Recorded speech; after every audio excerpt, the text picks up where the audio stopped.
थोडं खाली घ्या की बाबासाहेब आंबेडकरांचा छत्रपती शिवाजी महाराजांचा विजय असो।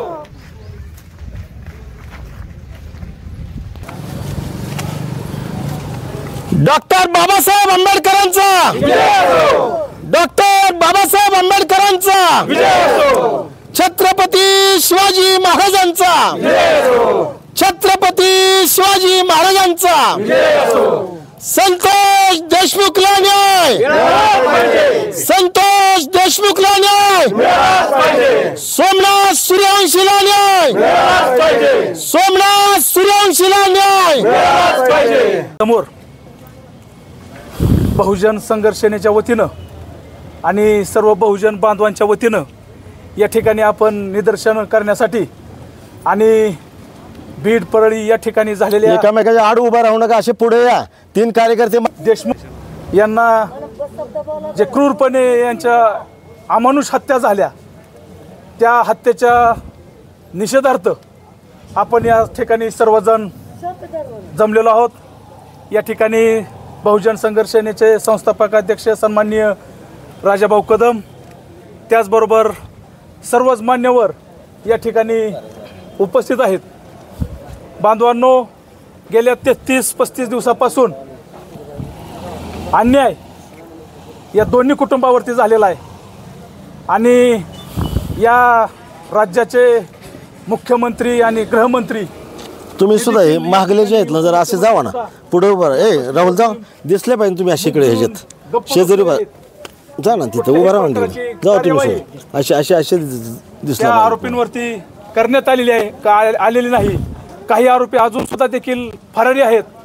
त्याचबरोबर त्यांचं जे मुख्य आरोपी म्हणून ज्यांना सगळ्यांनी धनंजय मुंडे असतील अजून कोण असेल यांच्यावरती कारवाई करण्यासाठी जी जनता आंदोलन करत आहे त्याचा सुद्धा या सरकारने थोडासुद्धा कुठं विचार केलेला नाही आणि म्हणून या दोन्ही कुटुंबांना न्याय मिळावा आणि जे मारेकरी आहेत त्या मारेकऱ्यांना अटक व्हावी आणि त्यांना फाशीची शिक्षा व्हावी यासाठी आपण सर्वजण या ठिकाणी जमलेलो आहोत। आणि या निमित्तानं बहुजन संघर्ष सेनेच्या वतीनं या ठिकाणं एवढंच सांगू इच्छितो की जोपर्यंत या मारेकऱ्यांना अटक होत नाही त्यांच्यावरती फास्ट ट्रॅक कोर्टामध्ये खटला दाखल होत नाही तोपर्यंत बहुजन संघर्ष सेना स्वस्थ बसणार नाही आणि धनंजय मुंडेचा जोपर्यंत राजीनामा या सरकार घेत नाही तोपर्यंत देखील ही बहुजन संघर्ष सेना शांत बसणार नाही। एवढंच या ठिकाणी मी सर्व बांधवांना मी या ठिकाणी मार्गदर्शन करतो आणि थांबतो। जय हिंद, जय भीम। छत्रपती शिवाजी महाराज,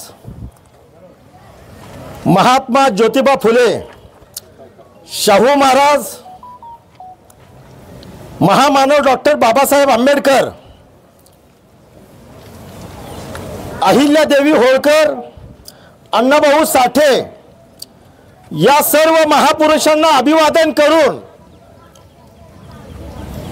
आज या ठिकाणी जे आंदोलन आम्ही करतोय ते आंदोलन आपल्या बीड जिल्ह्यातले मस्साजोगचे सरपंच संतोष देशमुख यांची निर्गुण हत्या झालेली आहे। त्यांना न्याय मिळाला पाहिजे। परभणी येथे जो कायद्याचं शिक्षण घेत होता, लॉ कॉलेजला ज्याचं ऍडमिशन होतं, असे सोमनाथ सूर्यवंशी हे न्यायालयीन कोठडीमध्ये असताना पोलिसांच्या अमानुष मारहाणीमुळे त्यांचा मृत्यू झाला। ह्या घटना महाराष्ट्राला हादरवलेल्या आहेत। त्याच्यामुळे संपूर्ण महाराष्ट्र हादरलेला आहे। मानव जातीला काळिमा फासलेली आहे। कायदा आणि सुव्यवस्थेच्या चिंधड्या उडालेल्या आहेत। कायदा सुव्यवस्था अबाधित मर्यादित नाही,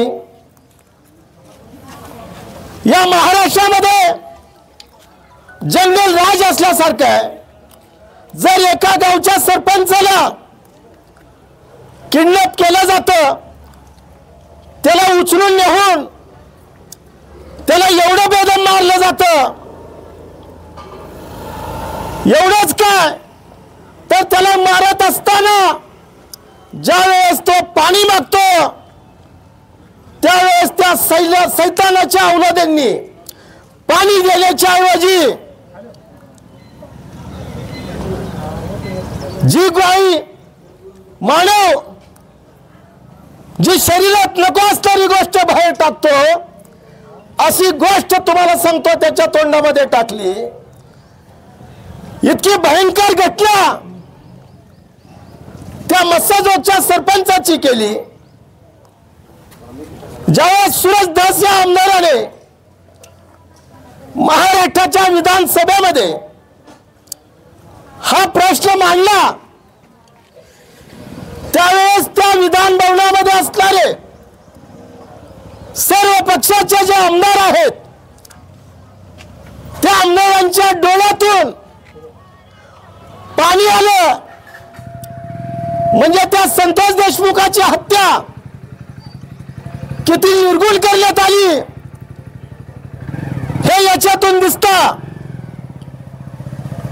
मग दिवसाढवळ्या एखाद्या सरपंचाला उचलून नेऊन जर त्याची हत्या केली जात असेल, जर गावचा सरपंच सुरक्षित नसेल, तर या महाराष्ट्रातला सर्वसामान्य माणूस सुरक्षित असू शकतो का, हा प्रश्न आज आपल्याला पडलेला आहे. त्याचं खून करण्याचं कारण काय तर त्या ठिकाणी ज्या पवनचक्क्या आहेत, त्या पवनचक्क्याच्या ज्या कंपन्या आहेत तिथं,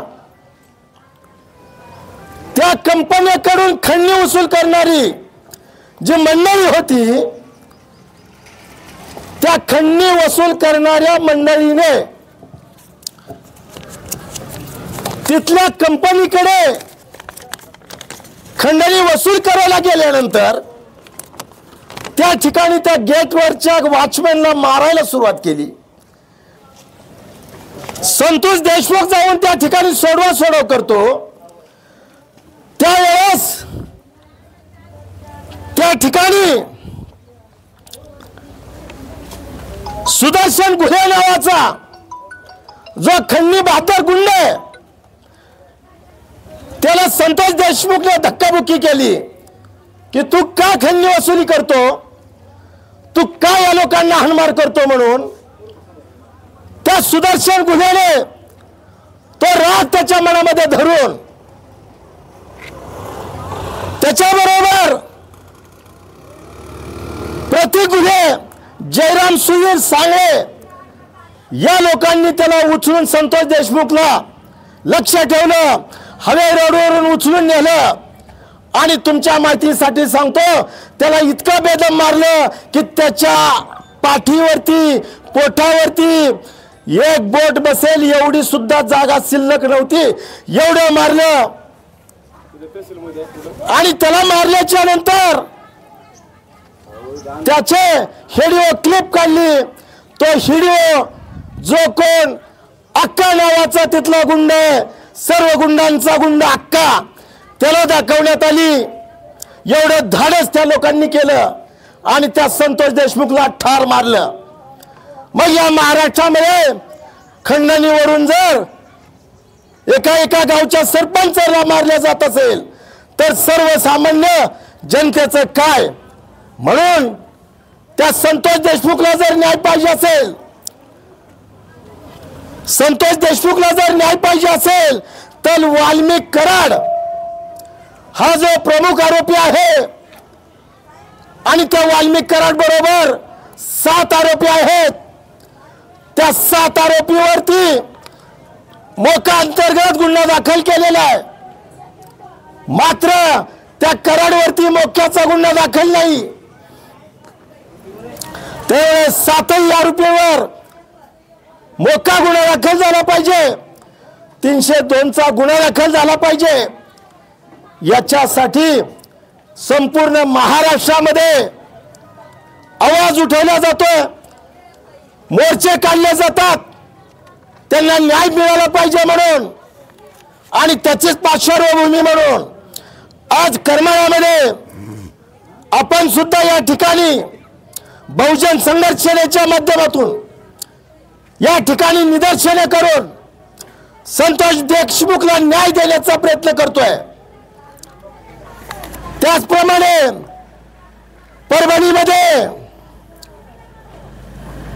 परभणीमध्ये संविधानाच्या प्रतिकृतीची विटंबना केली म्हणून दंगल उसळली, आंबेडकरी जनता रस्त्यावरती उतरली। रस्ता कोणीही सोडायचा नाही, आंबेडकरी जनता रस्त्यावरती उतरली आणि रस्त्यावरती उतरून त्या गोष्टीचा निषेध करायला लागली। त्यावेळेस पोलिसांनी कोम्बिंग ऑपरेशन केलं आणि कोम्बिंग ऑपरेशन करून सोमनाथ सूर्यवंशी या तरुणाला अटक केली। तो सोमनाथ सूर्यवंशी काय करत होता?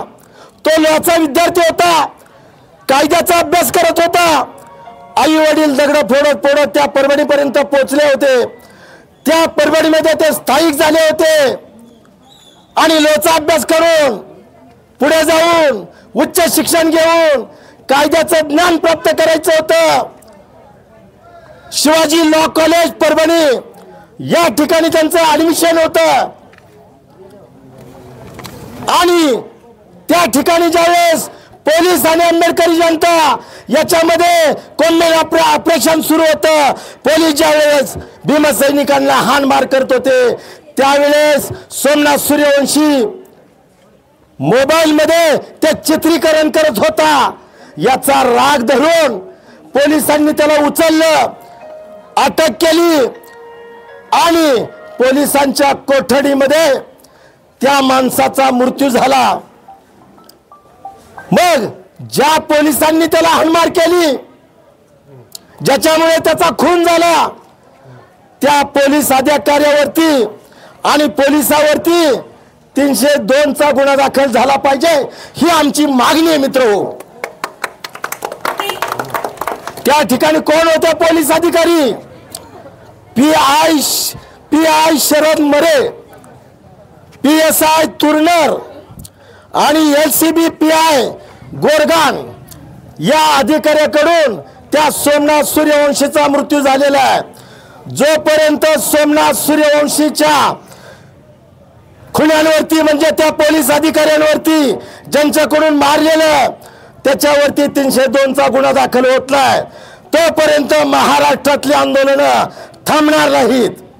आमची दुसरी मागणी आहे की त्या सोमनाथ सूर्यवंशीच्या कुटुंबाला 1 कोटी रुपयाची मदत झाली पाहिजे, 1 कोटी रुपये त्याला मदत केली पाहिजे त्या कुटुंबाला आणि ज्यांच्या हातून त्याचं मरण आलं त्या लोकांवरती 302चा गुन्हा दाखल झाला पाहिजे, ही आमची प्रमुख मागणी आहे।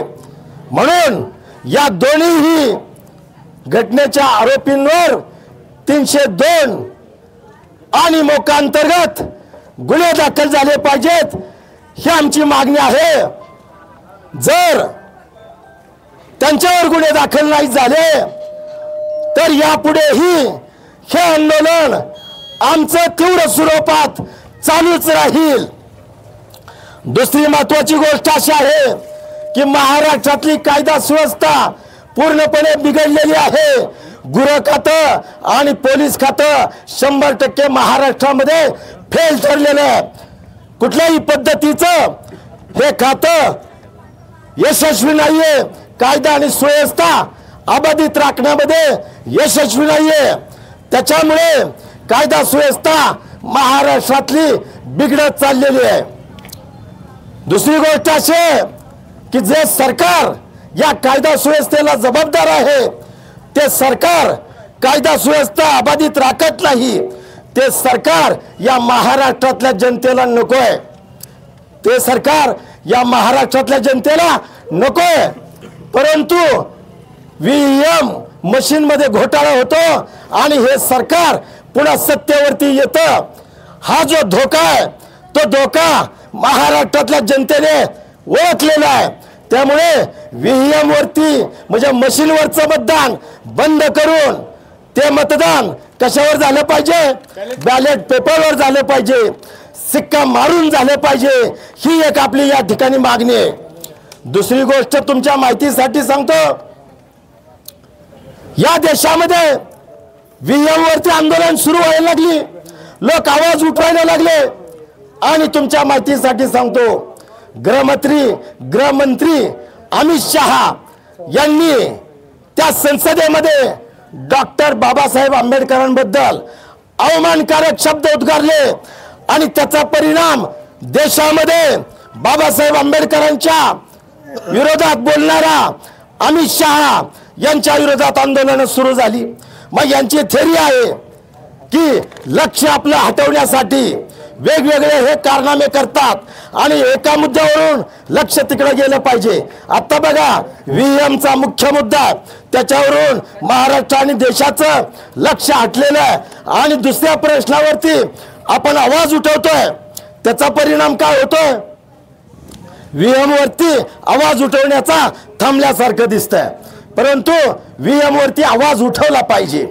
आता मला महत्वाची गोष्ट सांगायची आहे, इथल्या महसूल खात्याला सांगायचंय, करमाळा पोलीस स्टेशनला सांगायचंय की तुम्ही सुद्धा प्रशासन सुरक्षित चालवा, खेड्यापाड्यातून आलेल्या गोरगरीब लोकांना न्याय द्या, गोरगरीब लोकांची गाऱ्हाणी ऐकून घ्या. पोलीस स्टेशनला जर सर्वसामान्य माणूस आला तर तो जो ठाणे अंमलदार त्या ठिकाणी आहे, त्या ठाणे अंमलदाराने जनतेचं म्हणणं सविस्तर ऐकून घेतलं पाहिजे आणि त्याला न्याय देण्याची भाषा केली पाहिजे. त्याचा पाण उतारा करण्याचं काम नाही, ही सुद्धा जबाबदारी पोलिसांची आहे. पोलिसांनी ही काळजी काय घ्यावी. जे बीडमध्ये आज घडतंय, जे बीडमध्ये जंगल राज दिसतंय, ते करमाळ्यात व्हायला उशीर लागणार नाही.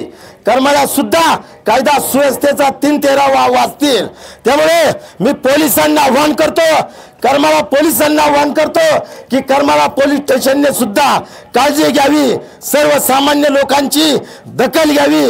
फिर्यादी म्हणून आलेल्या लोकांना सन्मानाने त्यांचं विचारून त्यांचं म्हणणं नोंद करून घ्यावं. ही जबाबदारी कोणाची आहे, तर ही जबाबदारी पोलिसांची आहे. दुसरी गोष्ट, तहसील कचेरीमध्ये जे लोक कामानिमित्त येतात त्या लोकांना व्यवस्थित या ठिकाणी त्यांची कामं होत नाहीयेत आणि कामं होत नसल्यामुळे 40-40, 50-50, 60-60 किलोमीटरवरून लोकांना या ठिकाणी यावं लागतं. गाडी खर्च बुडतो, त्या दिवशीचा रोजगार बुडतो, परंतु इथे न्याय मिळत नाही. रेशन कार्डचं किती दिवसापासून अडचणी आहेत, म्हणजे काय चालू नाही, सर्व्हर चालू नाही. या सबबी खाली लोकांना माघारी पाठवले जातं. हे सुद्धा दुरुस्त झालं पाहिजे. पुन्हा मी जाता जाता या ठिकाणी एवढंच आव्हान करतो की आज या करमाळा तालुक्याचे आमदार बदललेले आहेत. या करमाळा तालुक्याचे आमदार आदरणीय नारायणबा पाटील हे आमदार झालेले आहेत आणि यांच्या कार्यकालामध्ये जर महसूल खातं असेल, पोलीस खातं असेल, यांनी जर सुस्थितीत कामं नाहीत केली तर तुमची दखल घेतली जाईल, तुमचा बंदोबस्त केला जाईल. कारण नारायणआबा पाटील हे जनतेला न्याय देणारे आमदार आहेत. तेव्हा नारायणआबा पाटील यांच्या कारकिर्दीला कुठल्याही पद्धतीचं त्यांच्या धोरणाला गालबोट लागता कामा नये. अशा पद्धतीचा पोलीस स्टेशन आणि महसूल कचेरीने काम करावं आणि सर्वसामान्य लोकांना न्याय द्यावा, जेणेकरून कर्मचाऱ्यांच्या पाठीवरती आमच्यासारख्याची शब्बासकीची थाप पडेल. अशा पद्धतीचं सुस्थितीत कामकाज झालं पाहिजे आणि हे प्रशासन नारायणआबा पाटील यांच्या काळामध्ये सुतासारखं सरळ होईल याच्यात तीळ मात्र शंका नाही. म्हणून आज एवढं बोलण्यापेक्षा एवढंच सांगतो की संतोष देशमुख आणि सोमनाथ सूर्यवंशी यांच्या गुन्हेगारावरती आरोपींवरती 302चे गुन्हे दाखल झाले पाहिजेत आणि सोमनाथ सूर्यवंशी यांच्या कुटुंबाला 1 कोटीची मदत मिळाली पाहिजे। आणि दुसरी मागणी आहे की परभणीच्या दंगलीमध्ये आंबेडकरी जनता रस्त्यावर उतरल्याच्या नंतर जे त्यांच्यावर गुन्हे दाखल झाले, जे विद्यार्थी दशेतले लोक आहेत, विद्यार्थी आहेत, त्यांचं जीवन उद्ध्वस्त होईल। त्यामुळे त्यांच्यावर जे दाखल झालेले गुन्हे आहेत ते विद्यार्थ्यांवरचे माघारी घ्यावेत आंबेडकरी चळवळीतील, ही एक आमची मागणी आहे। कारण ते त्या दंगलीमध्ये त्या रस्त्यावरती का उतरले तर संविधानाच्या प्रतिकृतीची विटंबना झाली। संविधानाच्या प्रतिकृतीची विटंबना का झाली तर कायदा आणि सुव्यवस्था ढिसाळ असल्यामुळे। म्हणजे याला कारण कोण आहे तर याला कारण सरकार आहे, याला कारण शासन आहे। त्यामुळे आमच्या पोरांवरती, आंबेडकरी तरुणावरती जे गुन्हे दाखल झालेत परभणी येथे ते ताबडतोब मागे घ्यावेत अशी मागणी करतो आणि थांबतो।